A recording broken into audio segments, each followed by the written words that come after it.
just a little view here of what it looks like. You see, it'd be lovely if I was high enough to actually show you over the top of this, but unfortunately me being down in the boat, it's a bit of a waste of time. You're only going to see some railings, unfortunately, but these things are pretty impressive to look over. Of course you can cycle along them as well as go through on a boat. A little tad awkward for me, these are, it's a case of getting as much momentum up as before I actually start, and hopefully drift as far as I can get through. It's not worth me hassling getting all the way to the back of the boat to go paddle through it, so I'll just use the oars to wedge and chew my way through it. It's not a pretty sight, but we get there, as you do. Okay, we'll crack on. Now they're getting brave now, aren't they? Didn't know there's actually 4 of them there.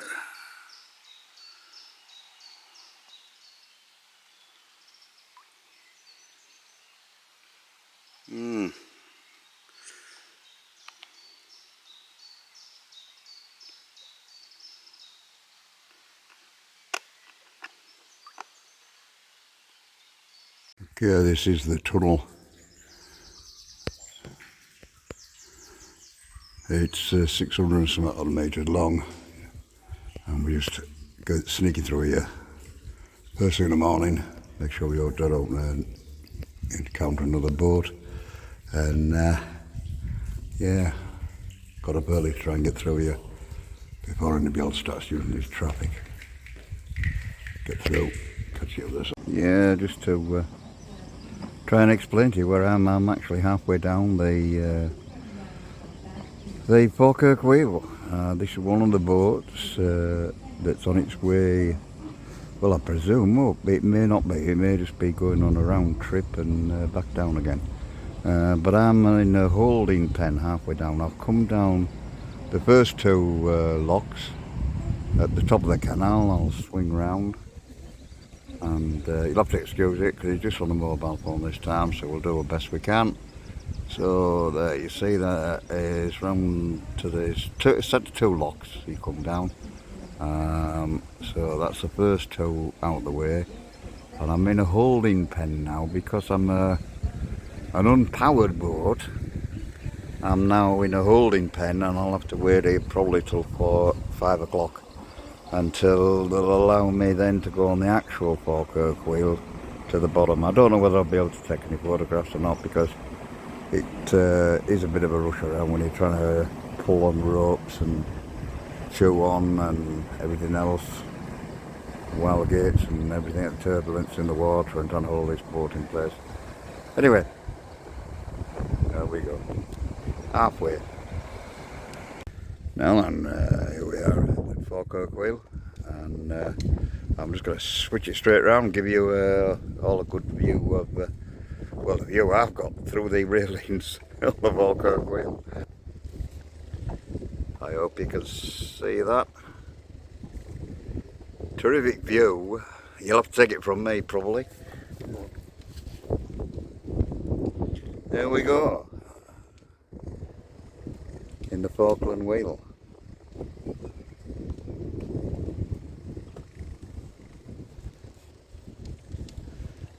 Now if I ask this man just nicely, he might just take some shots over the top of the railings. Could you just over the top of the railings, yeah. Get a bit of view?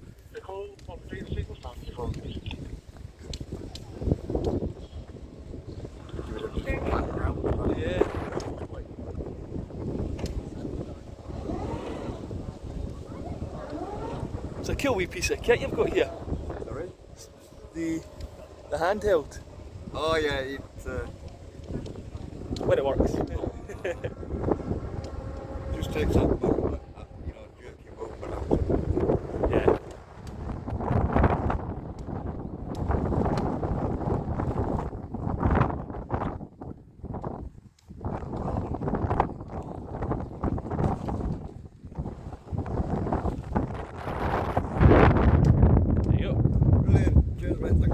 problem at all.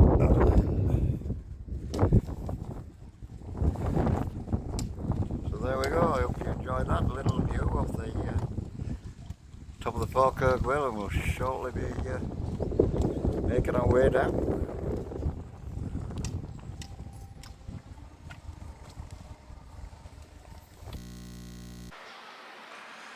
And here we are at the Falkirk Wheel. I hope I can hold this steady enough. As you can see, there's one gondola, I'm going to call it a gondola. One gondola going up and the other empty gondolas coming down. I came through this morning. To get to this stage, I'd already been through 2 tunnels, 2 aqueducts, and then there's an aqueduct leading up to this one here in a small tunnel. And then eventually you arrive at the Falkirk Wheel, which you're watching in operation at the moment. This is the place I wanted to come last year, never got the chance to do it in my travels up the country. So I've got a beautiful view of it this time, and a ride down on the thing. It's been absolutely marvellous day, really. I'll just pan around a little bit while there's not a great deal happening. That's a visitor centre. There's a reception around the corner there. I'm actually moored up here in the what they call a basin. So I'm here for the night, and I'll move on tomorrow. I've completed, this is the completion of one canal, which is the Union, which tomorrow I will start with the Forth and Clyde Canal, heading towards Glasgow and Clyde Bank. So I'll just leave this lovely shot of the Falkirk Wheel. I'll just bit of the engineering. You can just about see the massive great big cog that's in the middle.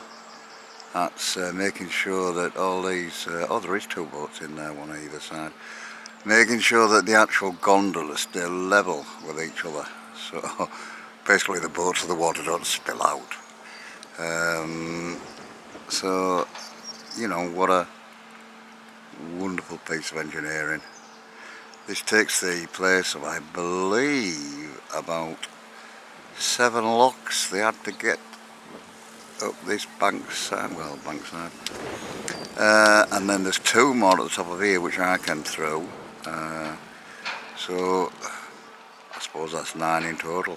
They've all gone now when the canal went into disrepair, and this is now the replacement, is this the Falkirk Wheel. Supposedly it's supposed to be like representing some kind of battle axe, Viking battle axe or whatever. Which I suppose it kind of does do, I suppose. Anyway, the Falkirk Wheel. Tony. And Tony wants to talk to everybody today about his journey through alcoholism and addiction, and how he's ended up where he is today, which is one of the most extraordinary life stories I've personally ever come across. I've seen Tony really in the worst of ways, and now to see him like this, it kind of blows my mind. This is what happens, friends, when you decide to live again. So I'm going to ask Tony a few questions.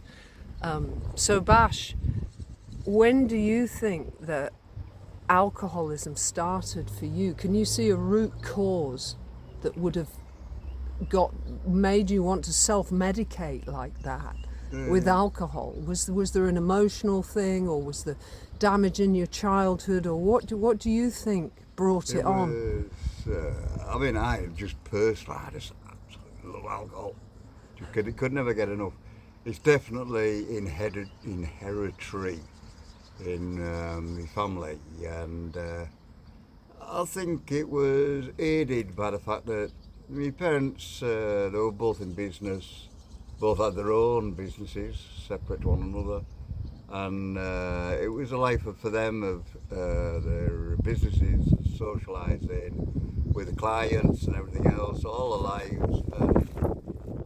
Booze and alcohol was easy for me to get hold of because it was always laid around in the morning after parties from the nights before, and just right from a kid I just loved the taste of alcohol. I just could never ever get enough, and it was always a case of I had to drink till I was unconscious, as simple as that. That's when the drinking stopped. And all my life I was able to be what they call a functionable alcoholic. I could always work, get up for work, do a day's work. As soon as work was finished, that was my time, and then I would start drinking.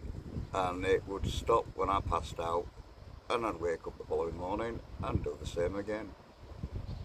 The true alcoholism started later on in life, the full blown. You know, alcoholism is a progressive illness. It is, yeah. So it tends to get worse. It will get worse yeah. and worse, yeah, which it did do in my case. Yeah. Once I stopped work, and had to do eventually because of pain in my legs, it had been going on for many, many years. Eventually. But do you think the pain in your legs was also, you were smoking a lot, weren't you? Yeah, it was alcohol and smoking, right, without a doubt. Yeah. That led to the issues in the legs. So how old were you when the issues with your legs started to appear? The first time I ever noticed it would be about nearly 16 years ago. Right. No, less than that. Say 12 years ago. My daughter, the first time I ever noticed it was my daughter. She just got a new little tricycle thing, and we were all going down the seafront. She was just getting a bit ahead of herself with his tricycle and enjoying herself, and I started running to go catch her up because she was getting a bit too far away from me. And that was the first time I noticed I had a problem. Was I started running after her, and I got this biggest, sharpest pain in the back of my calf, and it just felt me straight away. And I couldn't actually get my daughter because I was late to board myself. And that was the first time I started to realise things were wrong, something wasn't quite right. So how old were you about then? About sort of mid-40s? About mid-40s? Yeah, it would be when I'm late 62 40s now, so yeah, we'd be 40, late 40s, yeah. Right. So before we get to what happened with your legs, can we just backtrack and talk about that long period of functioning alcoholism and maybe how it affected your marriages or your children, or what about the damage? Do you think? Damage to my marriage is definitely the alcohol destroyed every one of my marriages without doubt. There's no doubt about that. I mean, I just can't actually believe that we stayed with me long enough. It was crazy.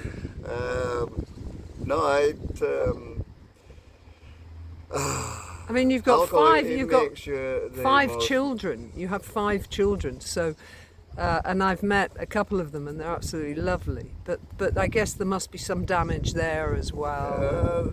There is, without a doubt, I'm sure. I mean, we've got probably a better relationship with most of them now than certainly when I was drinking.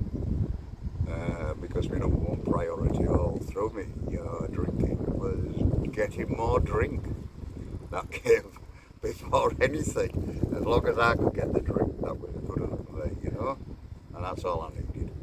So really it is like being in the grip of this terrible compulsive, self-destructive illness, really, because it's not normal drinking, is it? It's not social drinking. It's kind of self-destructive drinking. It was just I needed more and more and more. Yeah. And you see, I've learned since then it's an imbalance in your brain. It's the chemicals going around in your brain, and you just need more and more, and it gets more. You desperation. You have to live on the stuff. There's no easy way out. And you cannot, nobody can just do it. I would consider myself mentally, physically, one of the strongest people I can, Well, you are very strong mentally and physically, I know Even that. I had to go and get professional help. You cannot get out of it on your own. It's not a thing you can just, oh, I'll stop, because you can't. No. You can kid yourself. You can kid yourself all you want that you can stop, but you cannot stop. And you can tell your wives and that, oh, you know, I'll stop next week. Oh, yeah, I'll cut down. But you can't. It's an impossibility. Well, Once alcoholism got you, it's got you. So this is something you and I share, because as you know, I had my own alcoholic journey. Yeah. And in a sense, what brought us back together after 45 years of not seeing each other was that you discovered I'd also had a terrible journey with alcohol. And then we began to speak about it. You need somebody to speak to that is been in or in the same position that you've been in. There's no point talking to a doctor, there's no point in talking to anybody that hasn't experienced alcoholism. You need to talk to another alcoholic. And that's the only way you can get help, is to talk to another, somebody who understands what's going on inside your own bread. Well, that's really the founding principle of Alcoholics Anonymous, isn't it? It was about two alcoholics working together with each other, version of it, yeah. because nobody else understood, and it was 1930s or something. It was in the 30s, yeah. But they discovered when they worked with each other as alcoholics, they understood each other and they were able to help each other, and that's really the whole point, isn't it? And nobody else gets it. Because nobody else understands, nobody has a clue. There's no point talking to a doctor who hasn't got a clue what he's on about. No. He's never been there, he's never understood it, and he will not understand how to get out of it. It's only one alcoholic talking to another alcoholic who can help each other. Yeah. Crazy as it seems, it's true. But you really turned it around so fast. Once you grasped that and really admitted to the alcoholism and that it was a problem and reached out for help, you got the help, but you turned it around so fast. It still blows my mind how quickly you just flipped everything over and then set out on this journey where you've never looked back, you've never thought about having another drink, you've never... Oh no, it doesn't interest me. I can sit in a pub with somebody and as long as they don't put drinks right in front of my nose, it doesn't bother me. It makes me uncomfortable if people do that to me. Yeah. But other than that, it doesn't bother me. They can sit and have a meal, they can sit and have a chat, they can have as many drinks as they want, and I can sit there and laugh at them. but that's because you fully accept now that you can never drink I can again. never drink again. No. And even if I did, I'd bleed to death. Yeah. My stomach would give in and I would bleed to death. Yeah. And it doesn't matter how many times you kid yourself that, oh, I think I could manage it now. No, you can't. The thimbleful and you're back where you started. It doesn't matter. You're alcoholic for life. That's right. And if you accept that you're alcoholic for life, it's easy just to crack on then. Exactly. Well, that's a beautiful place to pause, and we're going to come back with what happened after this and the removal of Tony's legs, and then what happened after that. So we're going to pause there and come back.